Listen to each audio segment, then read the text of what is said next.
Good to see you guys. I got a haircut. I do not like it. Straight off the bat. Please don't make fun of me. It makes my head look really round. I am well aware. I don't like it. It makes me look fuzzy. I don't like it. I really don't like it. It's like making me look like fuzzy. Like I got a helmet head. I got a helmet head. It needs to be, it's too short. That's the problem. It's too short. I look like I'm wearing a helmet. I look like the monkey from that, you know that meme when it's like staring, that puppet? I look like that monkey puppet. You know the one I'm talking about where it's like staring, like it's like a little puppet? That's what I look like, that stupid monkey. Kai, it's good to see you, man. Thanks for coming down.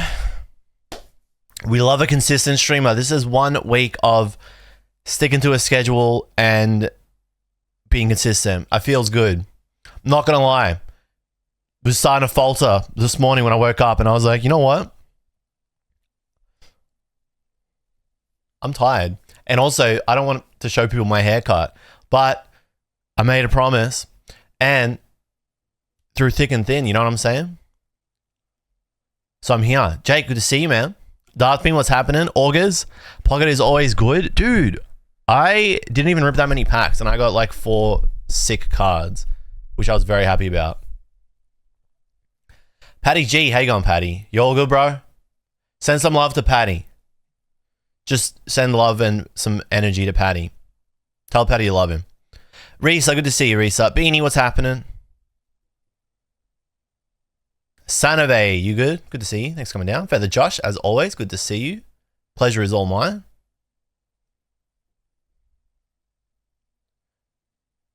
Asteri, good to see you. How you going, Asteri?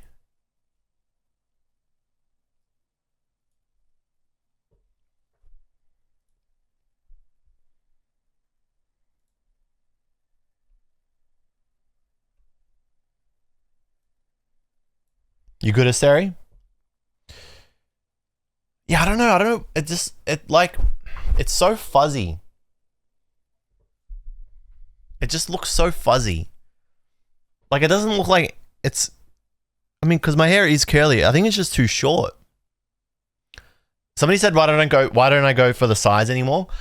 I just kind of got over it. And like, also, I pioneered that haircut years ago. People stole that haircut from me.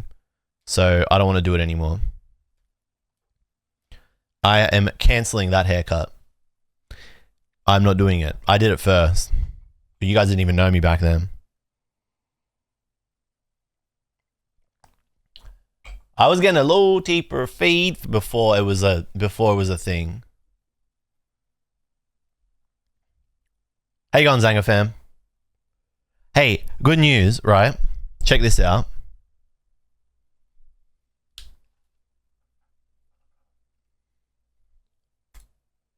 Fuck. Oh, there we go. I'm set back up. I'm good now.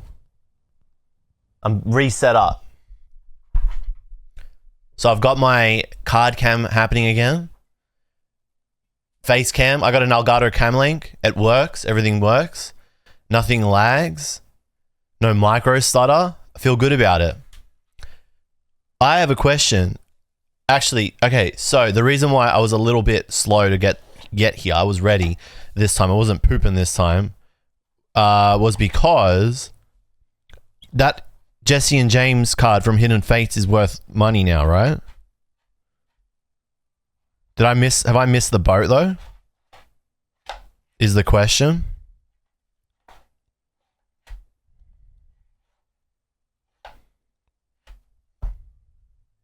Is this a Peaky Blinders stream?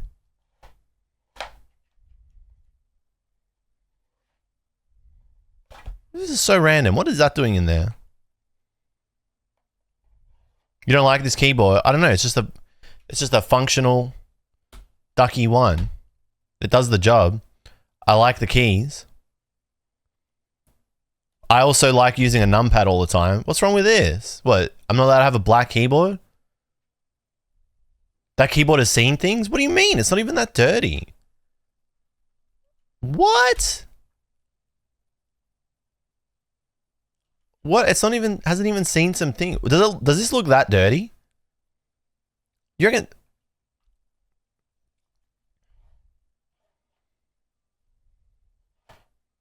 It retraced a bit, but it's 65 USD on T. I don't know where any of my hidden fates. I open up like a decent amount of hidden fates. I don't know where any of those cards are. It's seen my Chad face. What? Chocobo Kid? That's crazy. You'd say that. I do not know where my Jesse and James from Hidden Fates is. I definitely have some. This just looks like it's all Japanese cards though.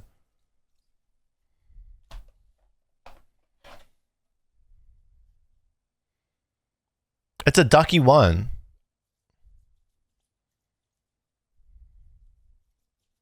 I feel like this is all Japanese cards. That's annoying. Yeah, I know. The Sky Legends one, the Japanese one. Oh, there. Okay, there's my Japanese one. So, thank God. This was always a sick card, though. Megumi Mizutani. This was the dud hit from that set, though. Or one of. Did I master set Sky Legends? I'm pretty sure. You know what? No. But I have all the hits. I have all the chases from it. So. Or unless you're talking about Hidden Fates. This is just a lot of V-Star Universe, VMAX Climax cards.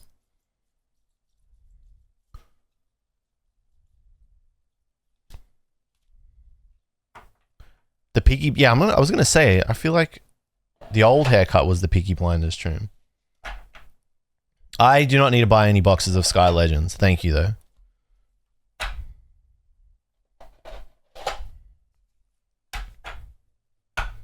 Alright, I have a question, though.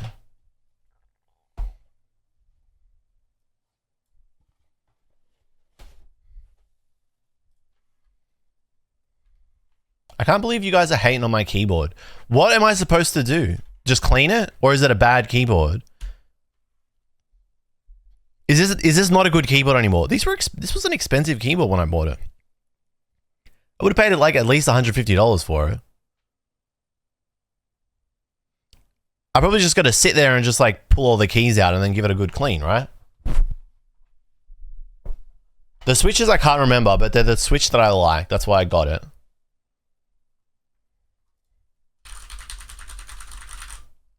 I should be better about what I do when the backlight goes off though. Okay, question for the English people, the English collectors here, right? Are these cards good now? Like, does everyone like these cards now? In English? This is so miscut. Is this a black dot?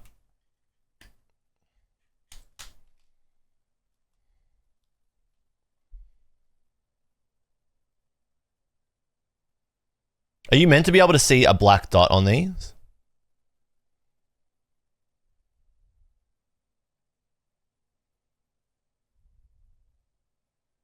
Is this worth more because it's so scuffed?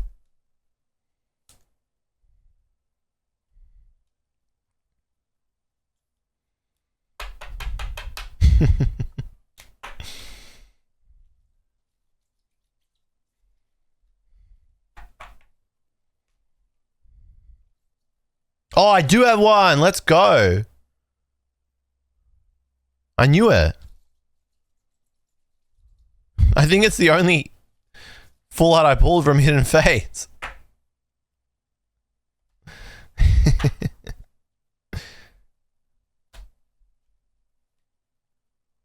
So how much was this peaking for?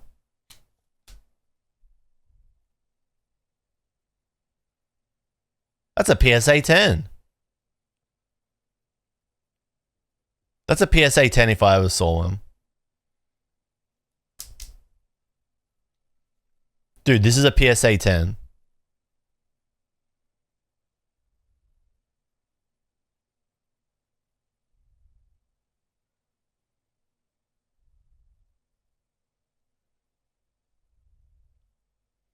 Is everybody off them now? Yeah, but my hands are immaculately clean. Dude, this is a PSA 10. What's up, Faith and Science?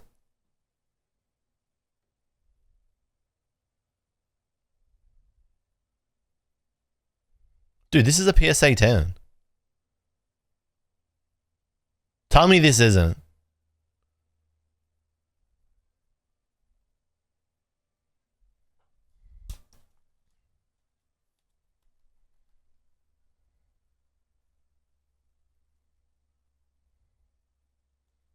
You reckon to get a 9?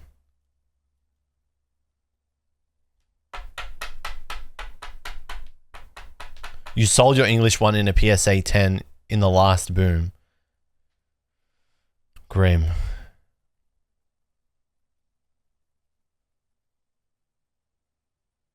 How do 10s even get? How do English cards even get 10s, dude? How much is this at now?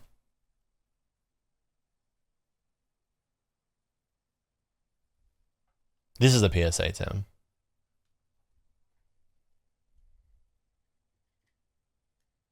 This is definitely a PSA 10. Surely this is a PSA 10.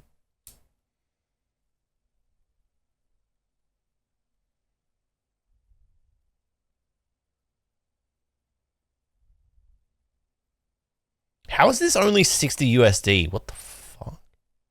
It's Umbreon, bro. It's meant to automatically be $1 million. Dude, this is a PSA 10.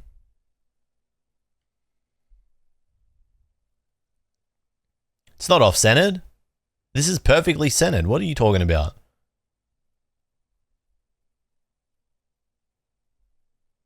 This is on center. It's actually on center, not off center.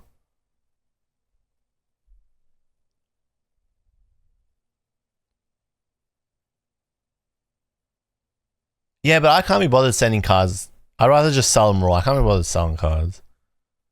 I can't be bothered sending cards to PSA. Nah, I reckon it's slightly perfectly centered.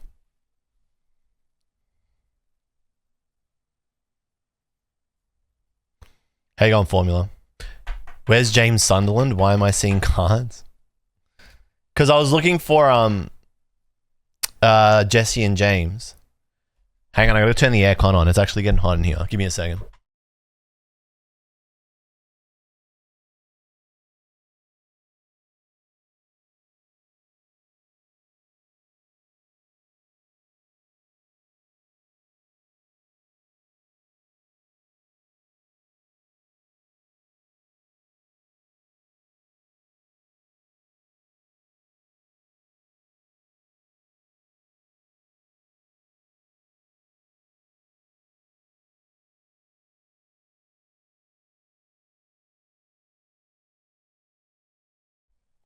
What's up, ePix?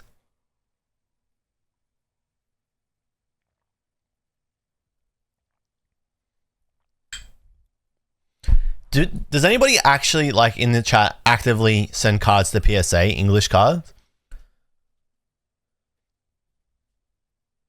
I feel like we don't really know a lot of people that do it, eh? Like in our community here.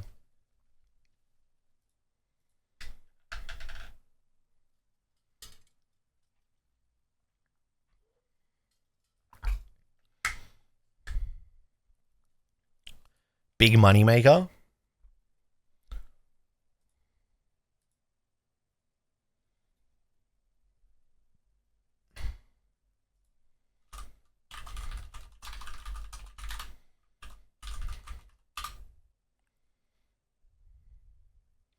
I sent 3 off this month, but they are like expensive cards I want to preserve.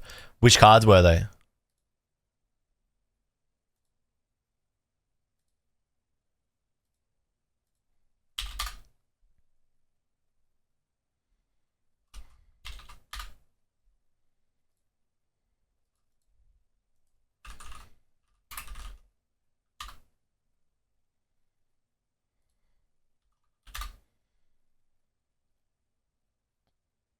That's weird as hell.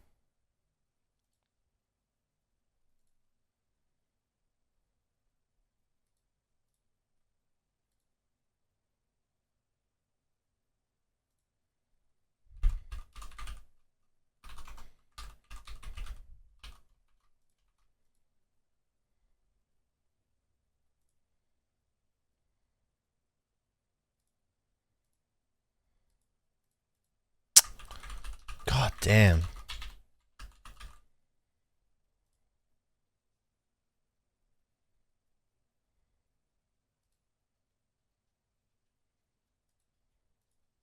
Hang on, chat. I'm trying to figure something out here.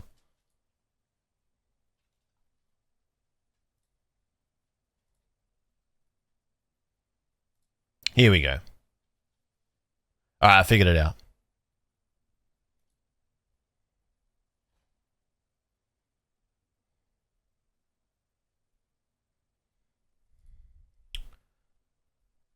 Test Tube, Mewtwo GX, Gengar VMAX Alt, and Rockets Mewtwo. The English or the Japanese Gengar VMAX?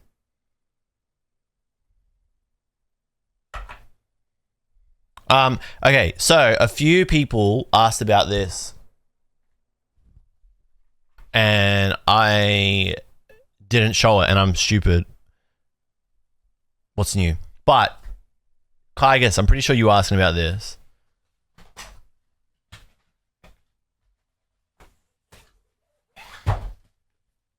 This is the huge ass binder that Volt X made. It's fucking.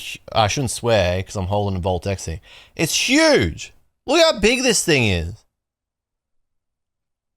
It's goddamn enormous. Yes, this is product placement. Actually, you know what? I don't know how much this is.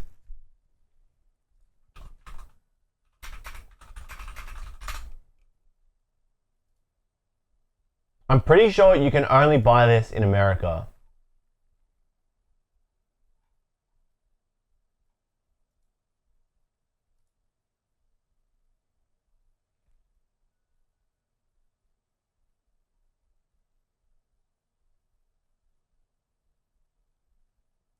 Yeah.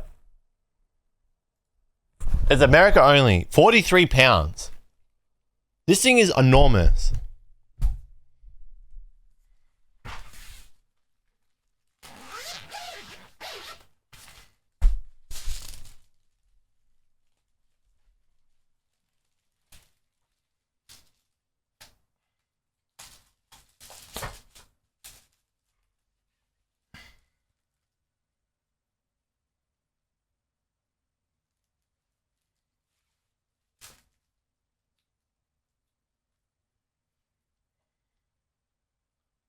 It's goddamn enormous.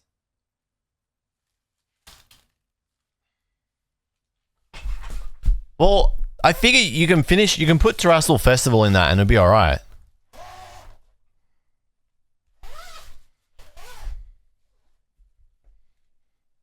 It's very big. It's actually quite heavy. I'd say it's like probably like 2.5 kilos. It's decently heavy.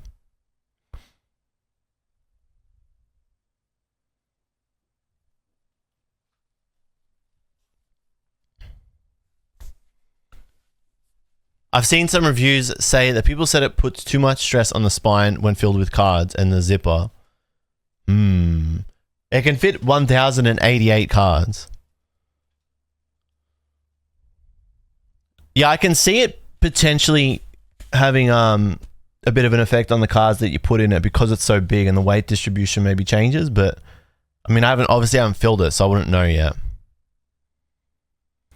The corners frill easily due to the weight if you store it upright. Oh, because everything would sit down, like sag down. And you don't really want to store them flat because then the bottom pages get like the full weight of the entire set on it.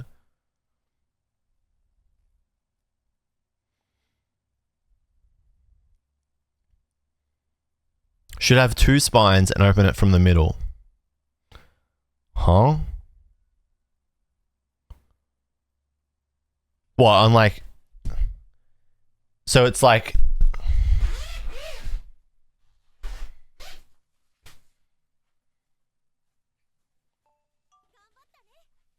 thank you, Patty.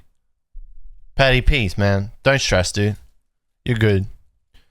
Patty with the 80 bits. Thank you, King. So you mean to open it from the middle and there's like spine and spine. And so it's like 2 by 8, 2 by 8 pages. It is really heavy. It is a very heavy binder. But yes, if it had another binder, it would be wide. It would be a bit wider. It is huge, this thing. I'll share my code, but it's sold out, so... and the link to it is here.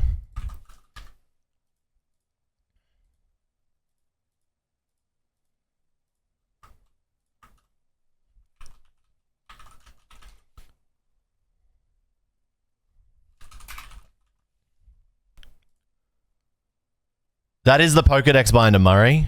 Good to see you, Murray. As always, you can get 10% off at Vault X using my code okJLUV10. But this is sold out, and it only ships to the US. I literally moved all the cards out of my 16 pocket binders yesterday to today. Wait, what other brand has 16 pocket binders? I haven't seen a 16 pocket binder before. The other brand, what is this a thing? Where have I been? 16 pocket binder. Oh yeah, there are other 16 pocket binders, and I didn't even know. Ultra Pro. Temu's got some. Jeez, they're actually pretty expensive on Temu. 50 AU, still expensive.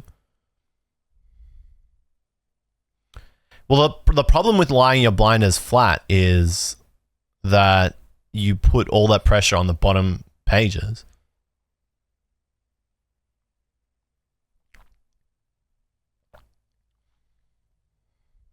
Dude, Temu sends so many, like, we want to work with you deals, but I can never take them because it's Temu.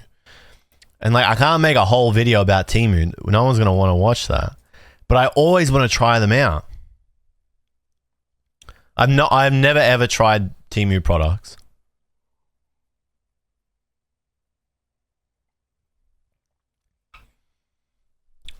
But do you stack binders on top of binders? That's bad. You're pressing down on your cards. I mean, it's probably not the end of the world, but like, I don't think it's ideal.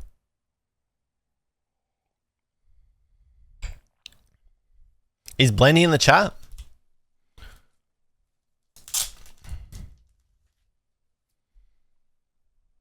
Jesus, Patty, no you don't.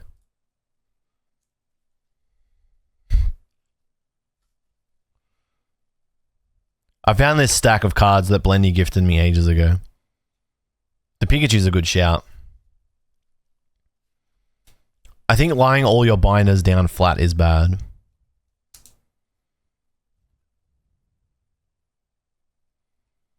The English or the Japanese? The Japanese one is very expensive. It's the only card I'm missing from Pokekyun.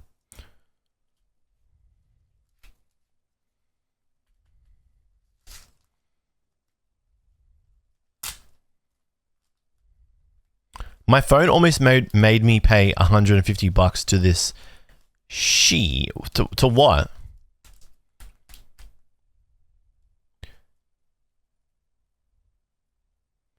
Is the English one pumped or the Japanese one? Blendy just straight up gifted. What a goat.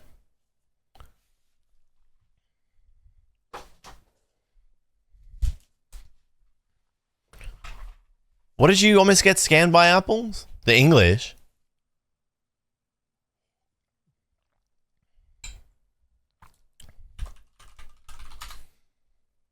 Sylveon EX RC32. Damn, Blendy. Straight up. There's $100. Dude, everything really is pumping right now. You know what? Let's actually do this. Okay, let's do this.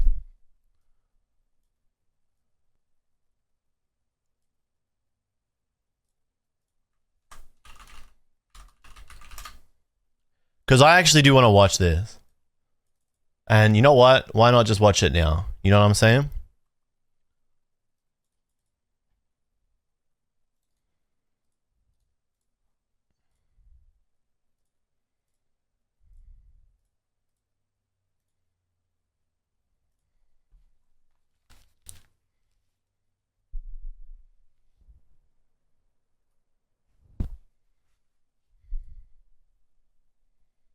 Ooh, I'm gonna sneeze.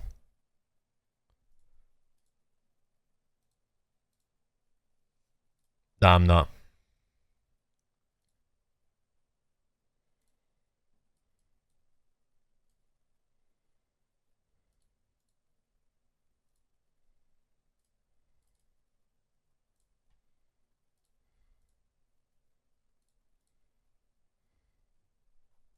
Alright, I actually want to watch this. Jake put a video up to yesterday or today. And it's called Lessons from the Last Pokemon Card Bubble. And he's wearing a hat. So, I want to watch this. It's not worth it, don't do it? Come on. I can't watch it? Did you watch it, Corn? I want to learn. He says nothing? No way. He has to say something. He has to have said something. I gotta watch it. Now I have to watch it. He has to have said something. You reckon it was full of misinformation? I doubt that. It's a whole lot of nothing. Really? Hey, what's up everybody? Jake here and welcome to the hobby. Recently, a bunch of people have been asking me to talk about some cards that have actually gone down in price. And you might think that's pretty hard to find in the current market, but that's not really the case. We actually have a ton of examples of cards that have dropped in price and have never recovered to their all-time peak. And as someone that's been collecting for around 10 years now, I've seen the ups and downs of the hobby. If you're someone that's only been collecting for a year or two, none of these cards might be on your radar, but we actually have a ton of really cool cards that I think would be awesome to have inside of your collection. But even then, they have never recovered from their steep declines. All of these cards have never made it. I think he looks good with a hat. He looks better with a hat. Yeah, I agree. I think he looks good with a hat. It's not misinfo, just a 16-minute video that could have been a YouTube short. Back to their all-time high. So let's talk about that, because Jesus. These cards have been declining for years, and you would think after like 4 or 5 years they'll recover because there's no more copies being opened up, there's no more being printed, they'll only go up. But that's not really the case when it comes to the world of collectibles. So let's talk about that. First card up, we got ourselves obviously the Moltres and Zapdos and Articuno Tag Team Trio card, the Sun and Moon promo card. This was inside. Wait, what did he say here? Fates Elite Trainer, declining for years, and cards that I think would be awesome to have inside of your collection. But even then, they have never recovered from their steep declines. All of these cards have never made it back to their all-time high. So let's talk about that, because these cards have been declining for years, and you would think after like 4 or 5 years they'll recover because there's no more copies being opened up, there's no more being printed, they'll only go up. But that's not really the case when it comes to the world of collectibles. So let's. Well, I guess like the first thing with this card, at least with this card and like any card, is that everything in a boom, everything goes up because everyone's just going stupid. But then when the boom stops, only like the actually good cards hold their value, right? This has always been a great looking card, but it was a promo. So like it was never really going to hold, really, was it? It was a free promo. Talk about that. First card up, we got ourselves obviously the Moltres and Zapdos and Articuno Tag Team Trio card, the Sun and Moon promo card. This was inside of the Hidden Fates Elite Trainer box. This was really cool because we really didn't get promo cards inside of our Elite Trainer box back in those days. It is, and still is, the only stained glass card in all of Pokemon history. Such a cool looking card. This is a card in a PSA 10 that I think deserves to be inside of your collection. And as you can see, when it came out, it reached a price of right around $225 for a PSA 10 because it's a really cool card. And I remember that. I was around back in these days and I graded a dozen copies of this card, and I remember auctioning them off on eBay at $1 starting point, and they sold for right around $225. But you can see the price on this card just starts to decline, and it just keeps going. It keeps going down. It reached a bottom of $41 for a PSA 10. which makes total sense. This card in a PSA 10 being $40 makes so much more sense because it's an ETB promo card. It's inside of every single Hidden Fates Elite Trainer box, and there are a ton of those printed, right? So it makes sense for it to be $40, but you can... Isn't this start just like hype? Isn't this just like what happens to like a lot of cards where like the first card is like, well, the first week it's out is like crazy hype and then it levels out? That happens to like so many different cards. And it also, yeah, I'm like, I was watching this and I'm like, I'm pretty sure Hidden Fates did not come out in 2021. And I was like, I was gonna ask, but then I'm like, wait, am I dumb? Am I gonna sound dumb if I ask this? Yeah. Is this only when price charting started tracking? Steve was talking about this in the Discord today. And this is why I wanted to watch it. Steve said this card happens with every card first to market grade 10, always starts high and goes lower. Hidden Fates was also incredibly expensive, so the high price for the bird promo was warranted at the time. This happens to like every single card. Didn't this happen with the Pikachu?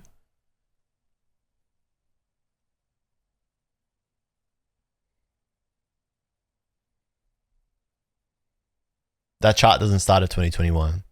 But I guess it starts somewhere closer to like 2020, eh? What happened with the See how quickly that dropped.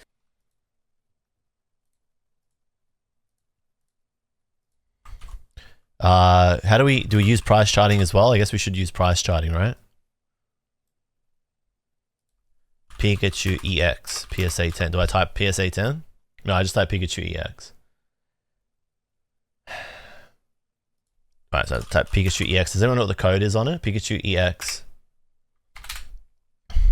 I don't know. It's this one. It's this one. Where's this graph from? Oh, it's only gone up. Wait, really? I feel like it's gone down, but okay. I don't know how to use this website. How do I show PSA? Why can't I see PSA on this graph? Is this... Oh, I'm looking at Japanese. Shit, don't let him know.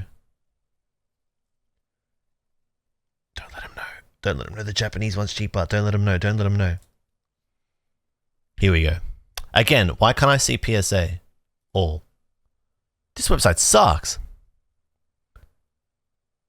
What? This website's ass.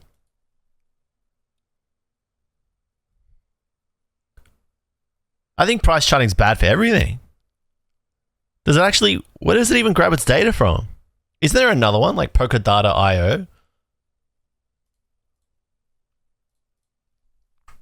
Polkadata. No, that's Poker. What's the one? Poker Collect? No, that's the store. What's the one that's got the charts? We don't want to look at Japanese. We want to look at English. Click on the thing. Polkadata. Yeah, Polkadata.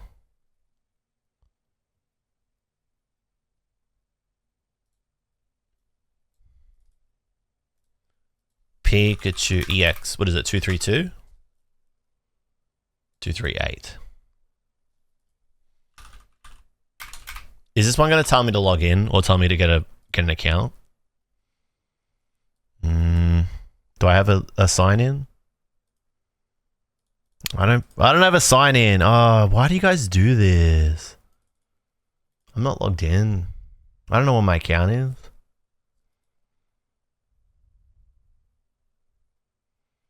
I'm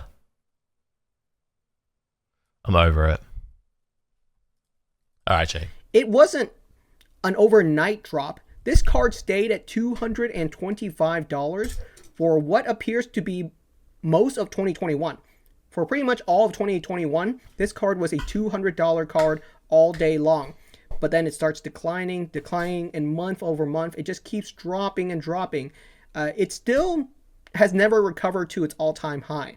It stayed at around like a $60 to $70 card. I think just now it's going for right around $100 in a PSA 10. but it's never gone back to 220, not even close.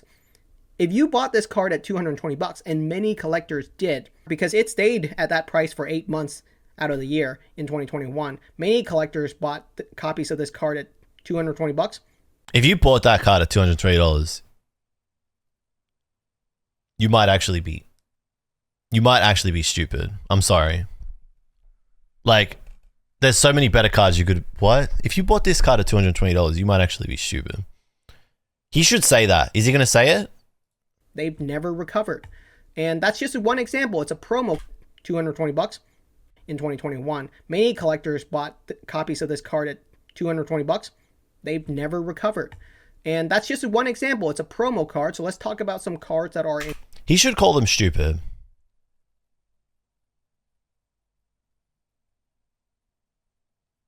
Is it mean if you say that, like, if you bought this card at $220, you're dumb?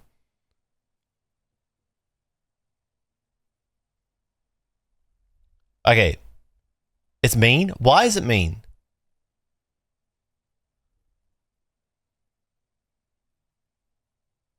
Jake thinks that card's the best card.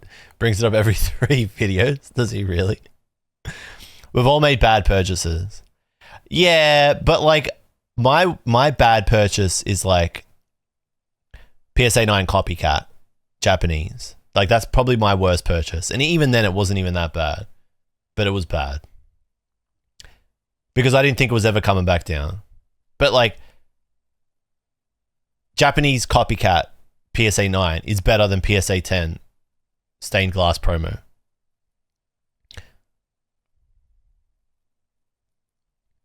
$220 for an ETB promo graded, I think is a fundamentally stupid purchase. Right? Don't you think? How many people do you know bought Miriam at 70 to 100? Listen, if you bought Miriam at 100k yen, you're also stupid.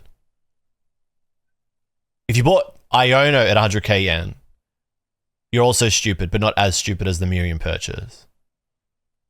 I'm stupid. That card halved since I bought it.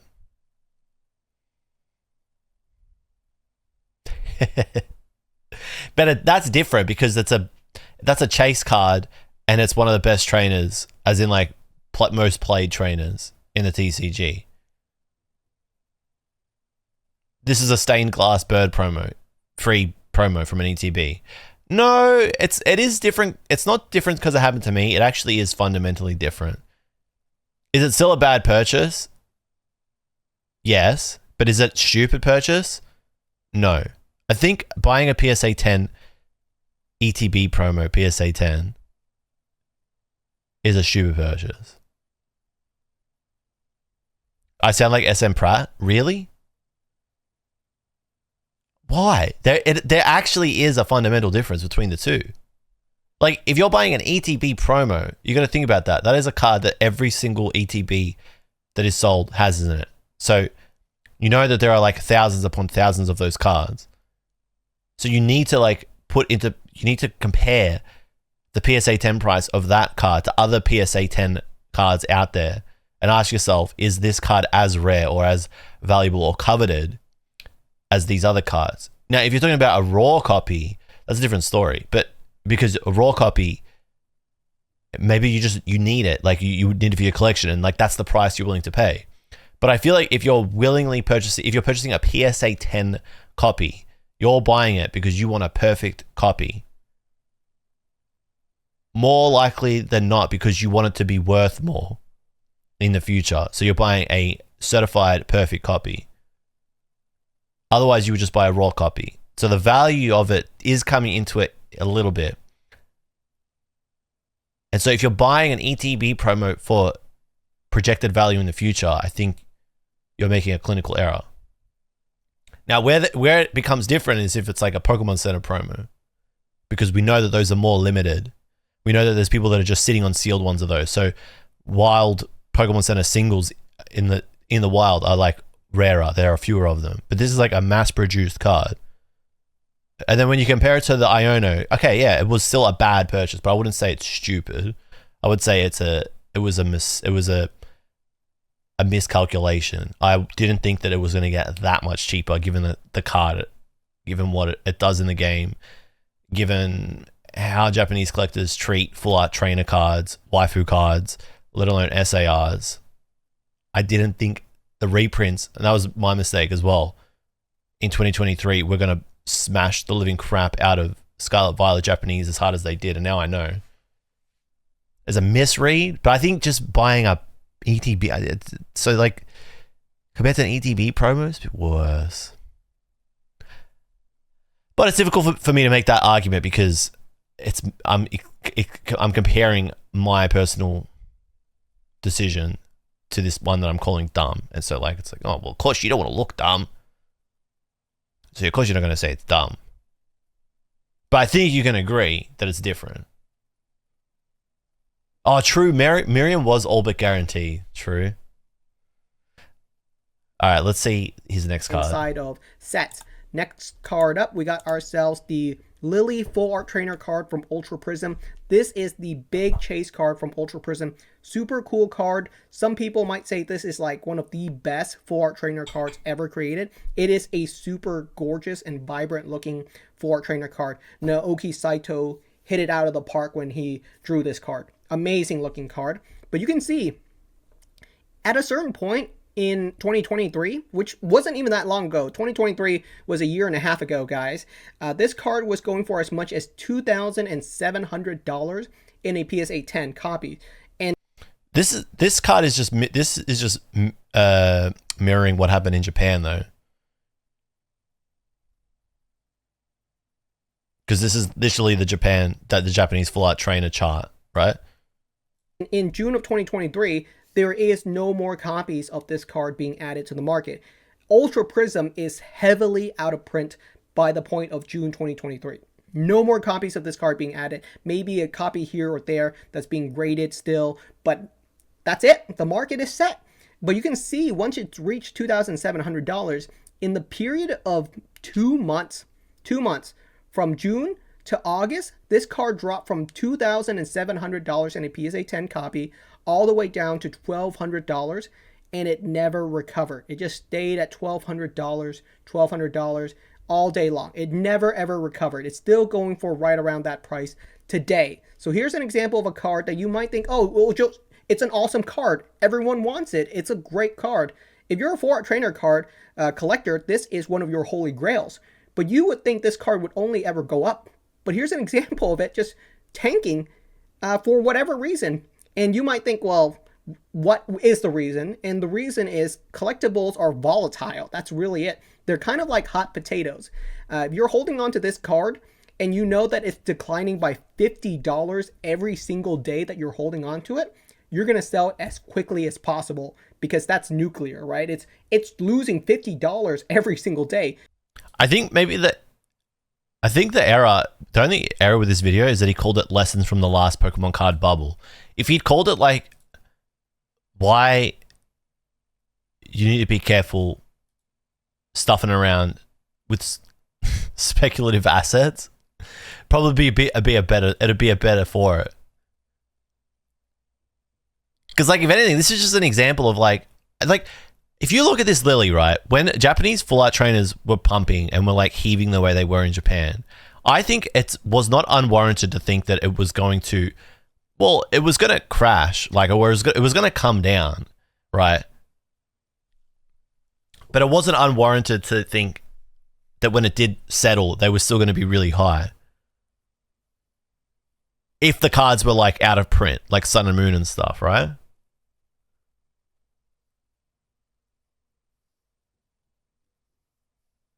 Now, would I have bought? No. So, like, I guess it's like a lesson in don't buy when things are heaving. That should be the lesson of the video, right? Don't buy when everything is pumping. It's probably like the worst time to buy anything. The lesson is that almost every single time it cools off. Does it crash and come back to its all-time, or like, because like it's still more than it was, right? It's still more than it was before that pump. This is what happens with speculative assets. Something causes them to surge and then they come back down.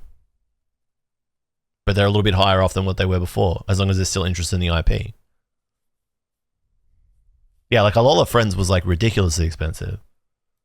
But if you try to sell it as quickly as you can, and you're not the only one, hundreds of people are trying to sell this card as quickly as they can because it's dropping by $50 every day, then the price will sink so quickly. So quickly. Could something like this happen to the Umbreon VMAX?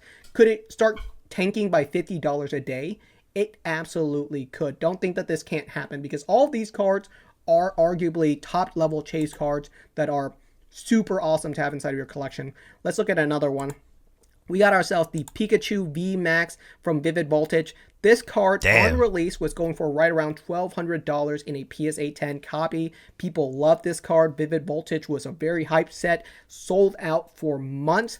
And you can see it was graded at $1,200, but it just starts declining after a couple of months. It goes down to $900 a card. Nothing too crazy. $1,200 to $900 seems like a lot, but that's not something that's super surprising, especially for a brand new card that just released from a new set.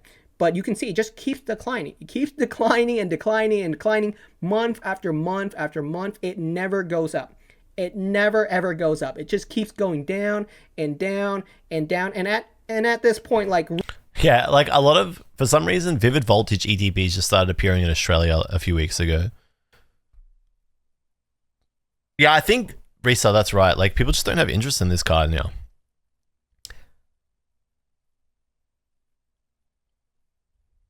They just don't have interest in it. I don't think this is that bad of a video. I think I like it. I think he's like... really... exemplifies how volatile all this stuff is. What's up, Dangies? The alt art killed it. Yeah. And also that nostalgia for this card just isn't there. It's too soon.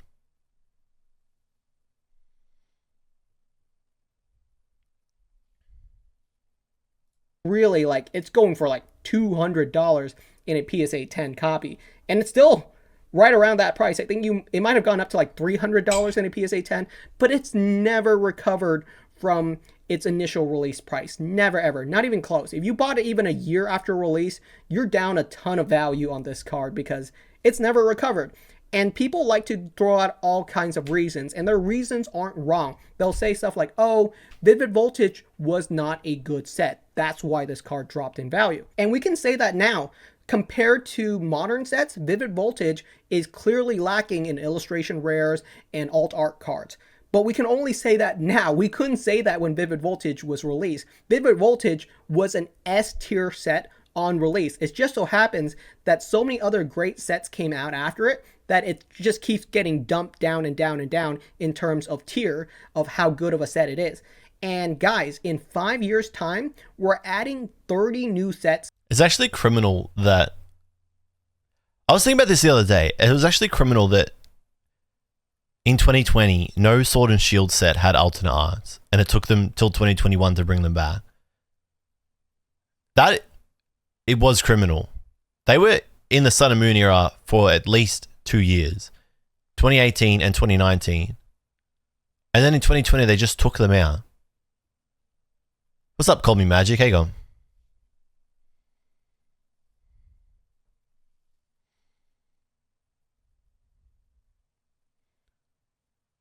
Dude, in 2020, for some reason, 2020, there was no alt art in Sword and Shield. We had full art shiny golds. Yeah, that's right. There was ultra rare golds and they were shiny, but it was like Frostmoth, Galarian Meowth. Like what else was there in that year? Frostmoth. There was a Cresselia. There was Galarian Meowth. I'm just saying the same three over and over again. No, it was Battle Styles that brought back special arts. Oranguru, yeah. It was Battle Styles. Obstagoon's another one with the Urshifus that brought back special art. On release. It just so happens that so many other great sets came out after it that it just keeps getting dumped down and down and down in terms of tier of how good of a set it is. And guys, in 5 years' time, we're adding 30 new sets to the hobby. Every single year, the Pokemon Company is adding 6 new English or international sets. Every year, we're getting 6 new sets. And I cannot say if those upcoming 6 new sets for this year, and then 6 new sets for the next year, and the 6 new sets after that are going to be worse than Journey Together or Surging Sparks. Those sets are really solid right now. Journey Together, Surging Sparks, great set. Twilight Masquerade, Paldea Evolve, all of these sets are really solid, but I simply cannot say if... Journey Together hasn't even come out, relax. Journey Together is going to be booty in English. It's going to be like, it's going to be booty. Journey Together, I've spoken about this. I think it's going to, like, people are going to get a bit of a reality check with that set. When, like, only 2/3 of it's good. Sparks. Those sets are really solid right now. Journey Together, Surging Sparks, great set. To be fair, I think Journey Together is going to be a better set than Vivid Voltage. Twilight Masquerade, Paldea Evolve, all of these sets are really solid, but I simply cannot say if they're going to be the best sets forever. You know, in 5 years' time, there could be so many other cool sets that bring those other sets down. Same thing that happened to Vivid Voltage. Let's look at another example. We got ourselves the Charizard from XY Evolution. Everyone loves XY Evolutions. It's a reprint of the original base set, made it a lot more affordable for people to re-experience their nostalgia, and the Charizard from XY Evolutions is the big chase card. Yeah, but like, okay, before we even get into this next bit from Jay, I feel like this is like normal for cards. Like, this is what happens. Like, they rise and they fall in these hype periods. Right? Yeah, like, the video's not bad. I think the video is good. It shows that cards go up, but then they come back down almost every single time. Unless it's like it's a cultural phenomenon, like Umbreon. Right? Then it's like an anomaly. The key is like figuring out which sets and which cards are going to have that sustained interest and hype. And I think we've all established, like, we can all agree that it's like anything from Evolving Skies, right?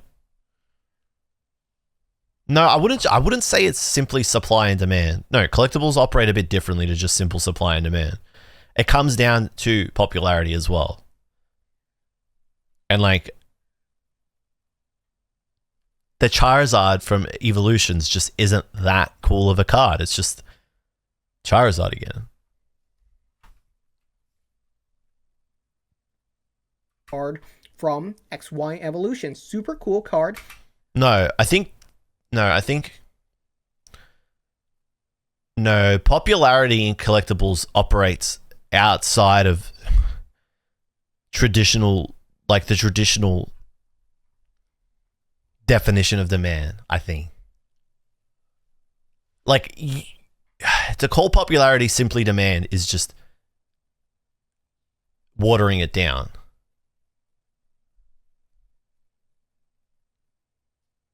Yes, at its core, it is just the popularity drives demand at its core, but like, these are cards that are like, these cards are like modern pop art, right? They're like modern art pieces. Like, Reese, I don't like fundamentally disagree with you, but I think it's more complicated than just saying like popularity is just demand. So it's just supply demand. This card in a PSA 10 is super prestigious to have because it's really hard to find. If you open up booster packs of XY Evolutions and you pull this Charizard, it's probably going to be a PSA 8 or 9 right out of the gate. 19 out of 20 times when you pull this card out of your XY Evolutions booster pack, it's going to be a PSA 9 or lower. The 10s are hard grade, which is why you get a scenario like this where the PSA 10s are going for $3,000 and the ungraded copies are going for $60 and the PSA 9s are only going for $175. That's a massive gap between a 10 and a 9 because the 10s are so hard to find. And this is a prestigious card. The only person that would have this in a 10 is an ultra wealthy collector, someone who could truly afford it, because someone that's poor like you and I would probably have... What? He's called everybody poor. Did anybody say anything about that? What? He just called everybody poor. What? Poor like us. Poor like you and I.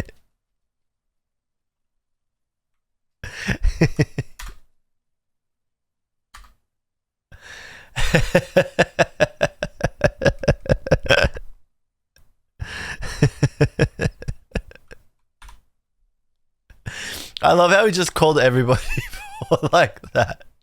This is why I can't hate Jake. He's funny. He's genuinely funny. You reckon he wants to relate to the average collector, so he calls himself poor? I don't think it's that deep. I think he was just trying to be funny.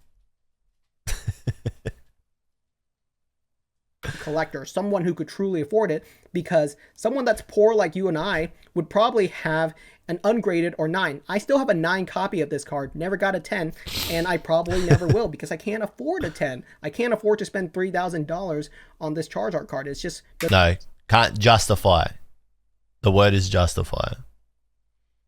Because you can trade it, you can trade your background for it. And that's something that I, as well, need to bear in mind. I think maybe a lot of us, we just can't justify it, but we don't want to. Doesn't make sense. But you can see, even for a prestigious card like this Charizard from XY Evolutions, which is still an awesome card to have inside of your collection, it just keeps dropping in value. Dropping and dropping. And here's the crazy thing. XY Evolutions has been out of print for years. XY Evolutions booster packs keep going up in price because there's less and less of them out there. And you would think that this Charizard would be decline proof. Why would it decline in value when there's so many less copies of it being added to the market? There's no one that's really opening up XY Evolutions packs on a daily basis and grading this card, but you can see it just keeps going down and down and down, and it's never recovered. Do we have an example of a card that has like sustained its value since the boom, like, or since like that 2021, 2022 boom? Like, is there a card that we can all agree on, like, held? Like, even base set stuff came down, right? Umbreon VMAX? Is it really just Moonbreon? Like, what happened to the Rayquaza?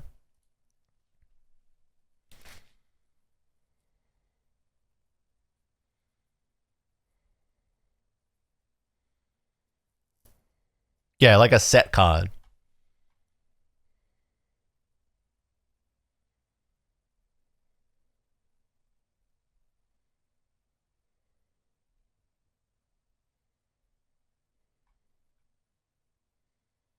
Ooh, Tina V is a good call. Yeah, Tina V hasn't moved, has it? Tina V's got to be the best shout, right? I'm getting my coffee.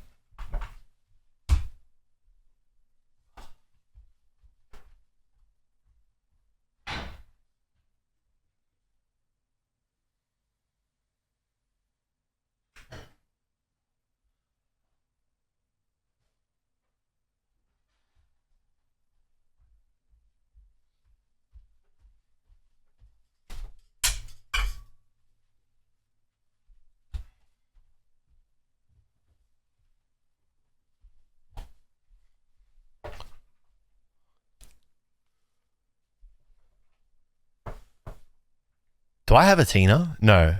I only have 2 Japanese Tinas. It has never gone up, not even close. It's not even reached $2,000. If you bought this card 2 years ago at $3,000, you're just out $2,000. It never recovered. And if you sold it right now, you're probably getting $1,200 for this card. If you've been... Okay, quick question. Do you think people that buy PSA 10 cards are doing it because they want to have the PSA 10 in their collection for completionist purposes, or they're buying it because they think it's going to go up in value in the future?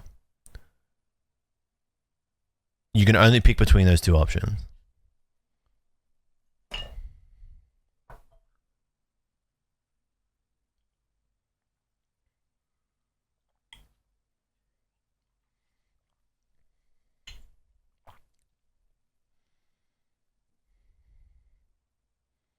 Like, is grading just about the money?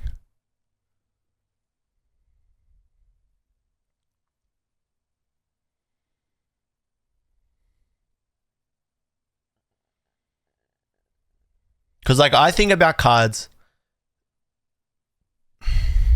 like 3,000 USD. I would rather buy it. Okay. So, like, when I bought PSA 10s of the Master Battle set promos, so the Pikachu and the Alola friends, I was like,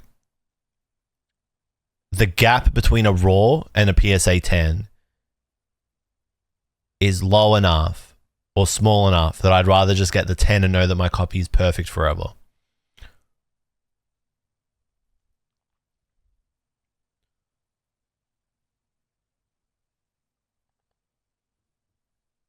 But like, if I wanted this card and I wanted a really good condition copy, I would just get the 9 or chance it on a raw.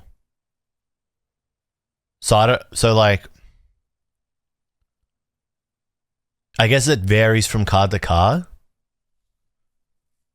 Because like, I don't have any cards that I want to send to PSA, but I have some PSA 10 cards.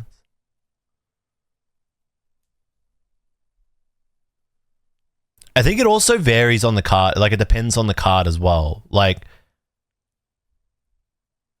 if you're buying a raw copy of a card that's like 6 years old and like there's no new copies have come really into the space in like the last 6 years, then you're probably buying a damaged version. And so maybe if you want like a really clean one, then you opt for like a 9 or a 10. Only 10s I would get is like a rare, unlimited, or hard to get star.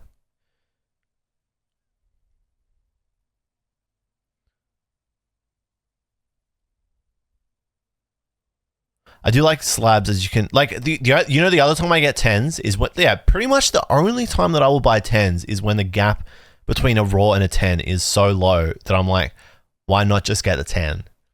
But in this instance, the gap between a 10 and a raw is so fucking huge that I would never be able to sleep with myself at night knowing that I paid so much more for the card than I needed to get a good condition copy. But that's just me. You grade raw cards to try and get a 10. That is true. And why are you trying to get a 10?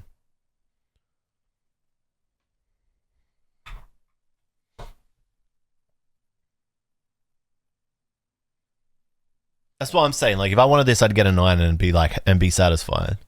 Could even get if the price difference was even that bad for 9, I'd get an 8 and like call it there.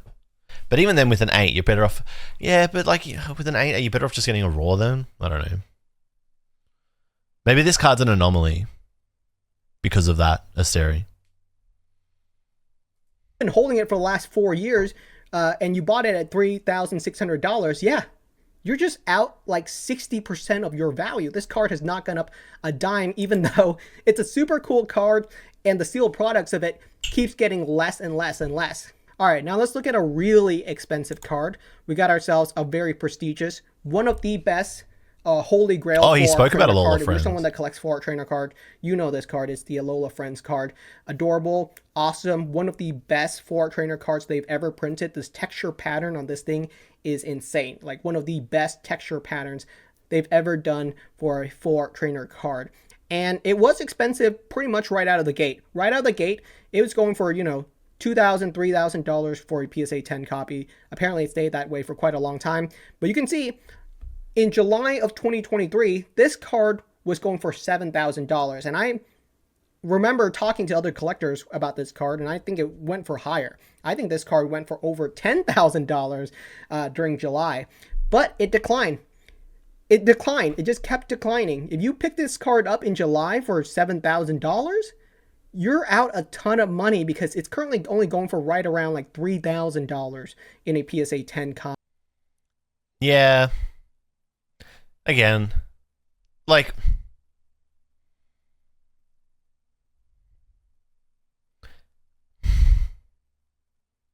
is this the greatest example?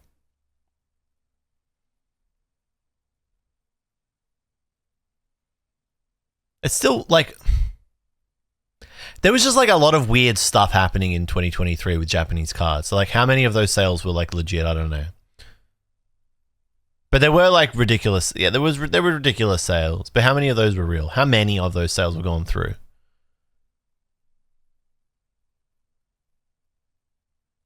A Raw is 2.2k.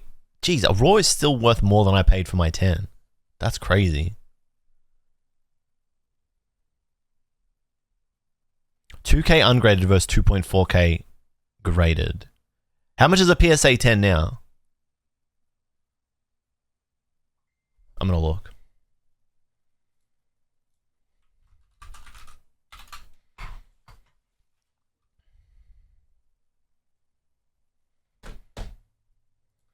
Alola Friends, PSA 10. Sold.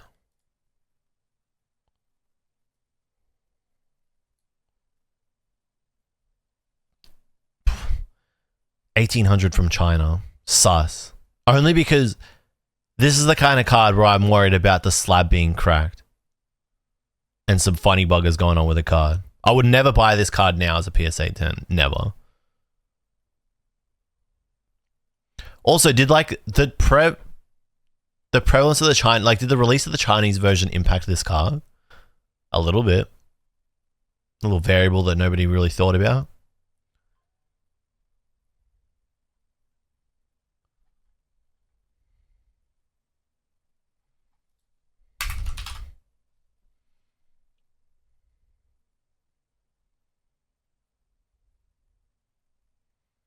Get that cat out of the way. I only want to see the Japanese one.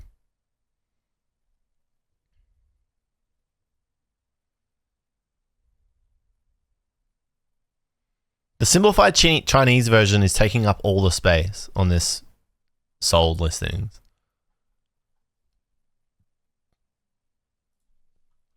Oh wait, it's because I typed a lol in. Duh.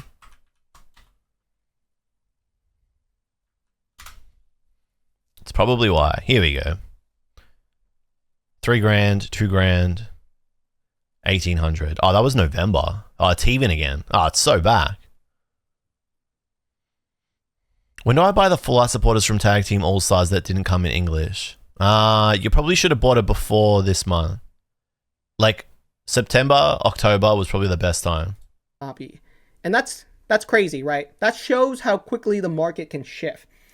This is a card that's never had a copy added to the market. There is no real stock of this card. It just should be a very solid card. And people will say, oh, like there's newer stuff that comes out.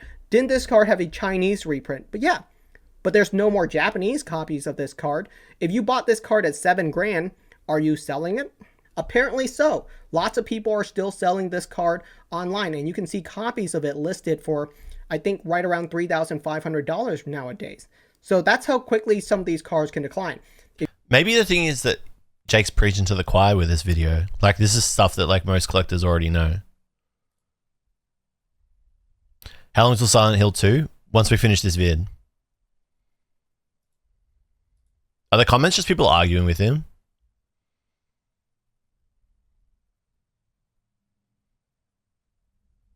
No. You gotta remember, there's like a lot of new people coming into the space that just don't know this stuff. I am gonna be selling a bunch of stuff this next month. I reckon it's gonna cool off, and I'm gonna capitalize on this English bonanza that's happening. I will be selling some English cards, and I'm gonna make good use of that money.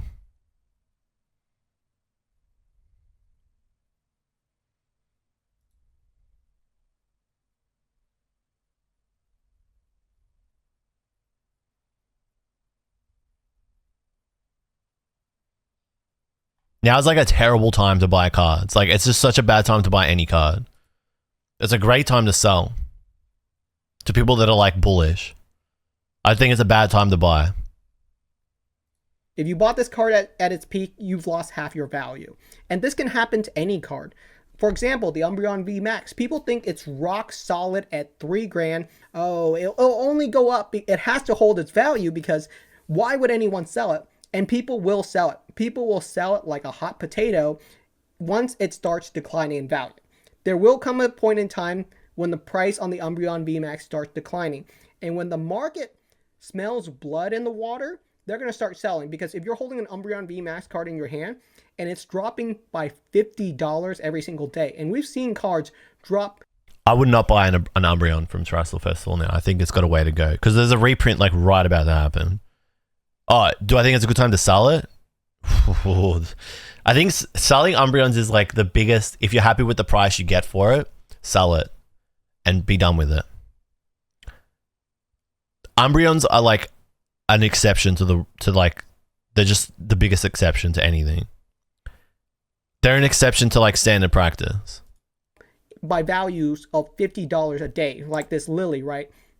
Climbed up so quickly. It's almost exact same speed of climb as the Umbreon VMAX. Once the card starts declining in price, people will have to offload it very quickly because you're holding something that is losing $50 in value every single day, and that hurts because I think that this yeah, so this is the other thing, like a lot of this video only applies if you're in this purely for like gains. Like you don't have to sell it. If you bought it at $2,000 and you wanted it and then it becomes $1,000, are you gonna sell it? No, you wanted it, so you got it now. It just sucks. But like the whole like you have to sell it, or like, yeah, maybe like a lot of these points really only apply to people that are trying to make a quick buck. Like speculative investors that are just trying to make money in the short term. Pretty much just like crypto day trading. Just treat like every single card as like an altcoin, and then treat Umbreons as like Bitcoin, and then like what's another like, and then like other cards like Greninja as like Ethereum. You know what I mean? And then everything else is just a shit coin or an alt. Well, everything else is like an alt, and then that could pop at any time if people just like all of a sudden like it. And then everything else is just a shit coin. That's like, you know what I'm saying? Yeah, like Jesse and James is a shit coin. Like when those cards randomly pump, like when you see people on Twitter, I was talking about this in the Discord where people are like, when they're like, oh my god, like I can't believe this card has this hidden thing in it, and it was like this thing that was like super obvious for so long, but then it gets like 10,000 likes and like a bajillion retweets and like, you know, 5 to 10 million engagement, right? And all of a sudden that card just like is like really expensive, like Jesse and James, or like Sawbuck was another one, I think, and there's like some other ones that happens, like the Meowth promo from Generations. Like they just friggin' they go crazy, right? Because people are just like ultra speculative on it. They just hurt, like they get treated like shit coins. After a month, you're down $1,000 and you don't know when it's going to bottom out. So you're going to try to sell this as quickly as possible, even if you love the card, because you're going to say, well, I'm just going to buy it back in a month or two for way less. Or you would just spend that money. That's exhausting. Like I would never sell a card that I wanted because I paid a lot and it was tanking, and then be like, I'll come back and buy it later. What if it there is no later? I just can't. I couldn't do it. Exhausting. Money to collect other cards. So that's why people sell their cards. You might think people never sell their cards, but that's actually the opposite. Most collectors will happily trade cards very quickly, especially right now in the market where cards are traded hands so rapidly that once a card starts declining in price, it can decline very, very, very quickly in a very short period of time. It's 100% crypto brain. It is like crypto brain rot. Like moving cards that quickly is just, it's exhausting.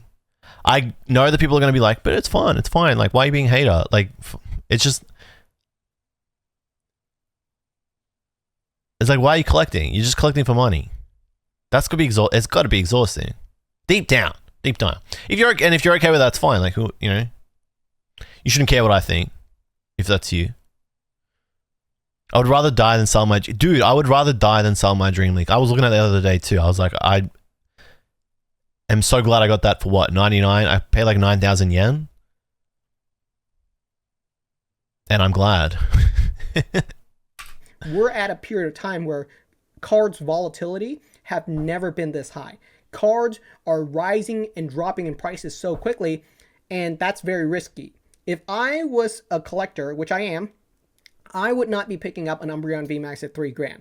And I know there are people that are currently picking up that card at $3,000 because that's what the market price on the card currently is, which is crazy because if you pick up a card like that for $3,000, there's so much risk involved. You're almost hoping that there's a bigger idiot, right? It's the bigger idiot theory, is that you're kind of an idiot for picking it up for $3,000, but you're really hoping that there's someone out there that's an even bigger idiot that's willing to pay $3,500 or $4,000. You just don't want to be left with the holding the bag at the end of the day. But that's not the kind of collector I am. I'm not in the market of speculation or selling or trading cards rapidly. But if you're someone that's trying to collect cards right now, I would not be picking up those super volatile cards at their all-time peak prices. It just doesn't make sense to me. So people have been asking for cards that are like this. These are examples of cards that have declined in value and never really recovered. I guess in the end he did call but like technically he called the Moltres buyers idiots. So I like this video. He called them. He's saying if you buy an Umbreon now, you're an idiot, and you're probably hoping there's a bigger idiot. He basically did what I always do, which is insult people, but he did it in a way without directly saying it. If you read between the lines, he's basically saying if you buy Umbreon now, you're an idiot. Flame him. He's an art. Look how mean he is, bro. He's not for the community. And these are cards. He's right, by the way. I'm with him on that. That are out of print, out of stock. Are you okay? No, but see, the thing is, right? Okay, if you're buying Umbreon VMAX alternate art now because you want it and you feel like you're never going to be able to get it and it's only going to go up from now, I would not call you a complete idiot. I'd say you probably should have bought it sooner, right? But if you really want it and you really need it, you want it in your collection and it's part of your goals and you can justify it, go for it. You just got to be prepared to live with the consequences. But the Umbreon is like the exception to like standard practice because that Umbreon might never come back down. Just because all these other crappy cards did doesn't mean that the Umbreon will. Crappier. Like the Pikachu VMAX is not the Umbreon. The stained glass Moltres is not the Umbreon. Like these are not culturally. The Lily is not the Umbreon. English full art trainers are not Japanese full art trainers. Japanese full art trainers operate on their own agenda. Pikachu VMAX is not the Umbreon. Charizard from Evolutions is not the Umbreon. Alola Friends is not the Umbreon. Alola Friends is a niche card. Super niche card. Or cards that are like this. These are examples of cards that have declined in value and never really recovered. And these are cards that are out of print, out of stock. People aren't really opening up packs of them, but they just keep declining and declining. So plenty of examples of these types of cards in the market. People think once cards are out of print or out of stock, they can only go up in value, but that's not really the case. People are always chasing the next big thing. The best thing you can do when a card that you want like this bolts like this is move on. That's my advice. Just move on. Just accept that it's gone and shift your taste. Otherwise, you need a stomach paying a price that may bite you in the ass later on down the line. And you got to live with that. But it's the best thing you can do is just move on. Like, that's it. And we never know what that might be. So thank you so much for watching. Stay safe out there. Let me know what your thoughts are if you like these kinds of videos or lessons from the past. I'm happy to do more. I'll see you guys next time. I don't get DMCA'd. I want to leave a comment. I want to say like, but what do I want to say? I don't know. I'll think about it. It was a decent, look, it wasn't that bad of a video.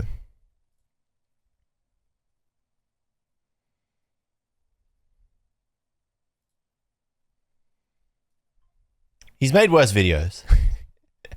We all have.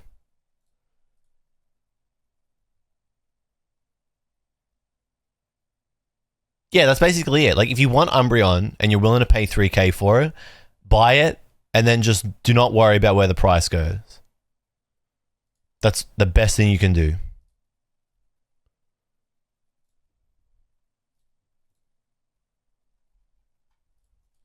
Umbreon. I wonder how much this is. Like, I bought this in Japan, and that was it. I've got it now, and I haven't looked at the price since. This is probably the first time I've looked at the price of this card since I bought it. PSA 9, 1200. I just don't know what my copy would be. Let's look at it. I reckon we haven't looked at it on stream since August 2023. I'm gonna go get it. Like, I just bought this at a price that I was like, yep, I will buy it. I think I traded a lady and a Marnie, basically. I sold a lady and a Marnie in Japan, full art trainer, and then I bought this, which I think was like probably one of the greatest things I've ever done in my life. Dub. But I was like, whatever this is this is it. This is what I'm getting, and I just have to live with it.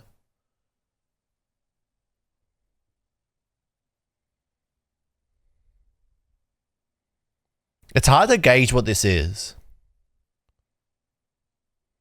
But it, like, this was a very clean copy.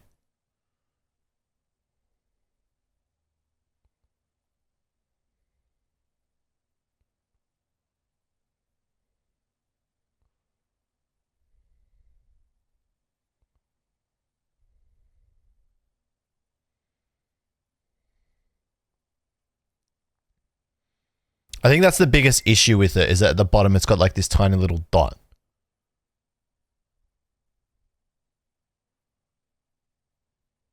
You can see it there. So what? It will probably be like a PSA 9. Barring any scratches on the holo, right?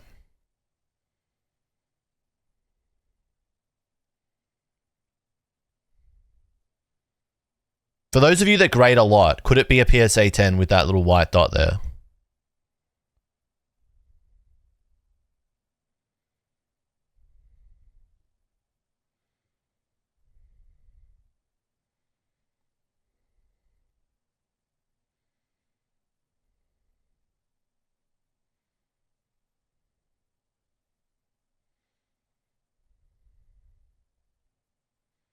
Basically, when you buy cards like this, you just got to accept that they could go up or they could go down. And that's just how it is. That card is so good though.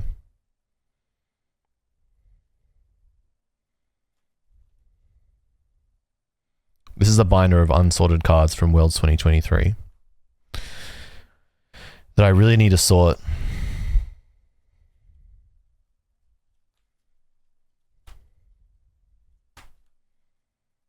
Yep.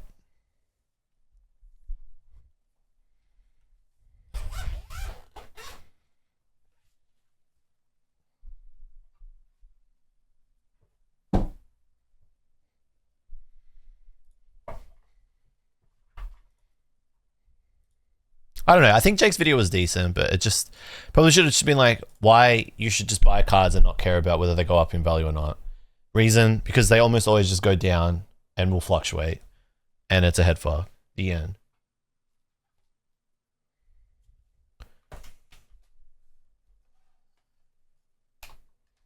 I just like don't know how many people are like, how many people are really like selling the card and then buying it again and then selling it again as it's like fluctuating in value. How many people are really doing that?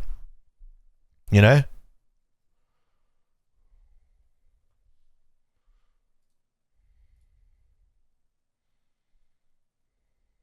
Do you guys know anybody that does that? You've done it with the Lola twice now? Okay, well, I know someone that does it. And Licia? How can you be bothered, bro?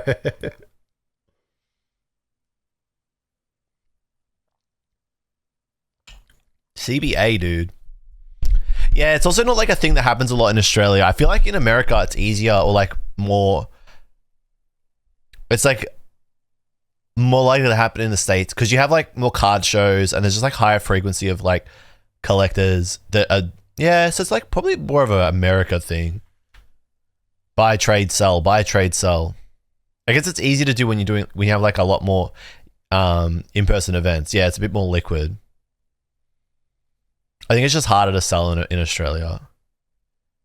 Not as big of a market, and also like we're mostly tight asses. Perry, would you sell me a Japanese Marnie? I know you have 2. Would you sell me one? He'll say no. He's going to say no straight up.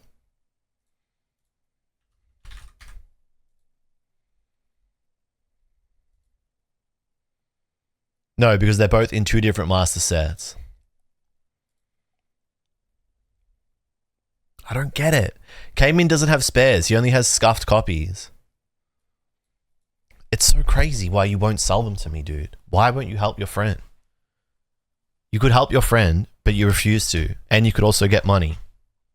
Why do you hate me for?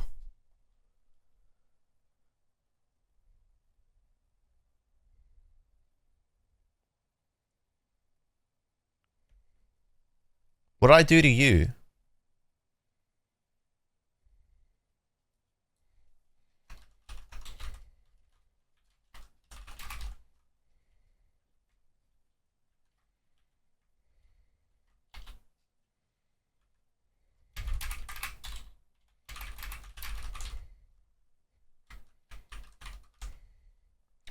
What's the because I have 2 different master sets, it doesn't even make sense.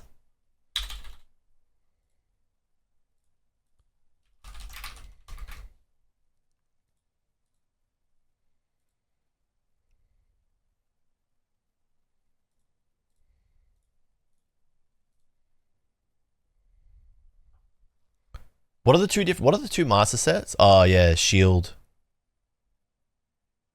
master set and Trainer master. You're so lame, dude. You're corny, bro. You're corny.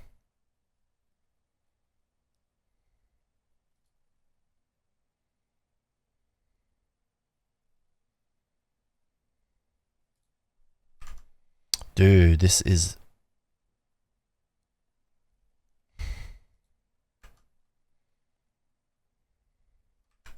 I feel like I need 3 monitors.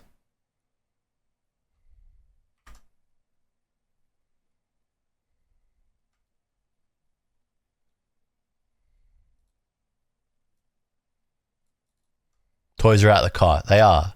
Give me the money, dude. How much is the Marnie going for? Marnie's doing like weird things in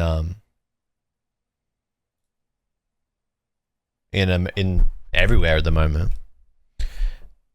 It was probably me that was gone a bit wonky there.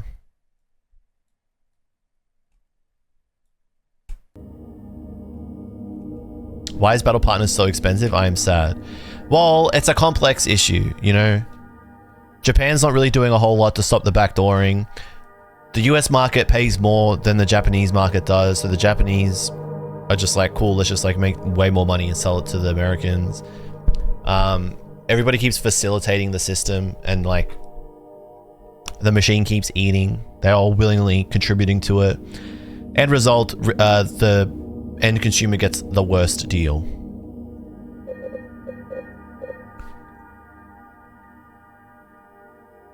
I swear if this swaps my OBS over again, I'm gonna crack it. Alright, here we go. We're good now. Alright, I'm continuing Silent Hill 2.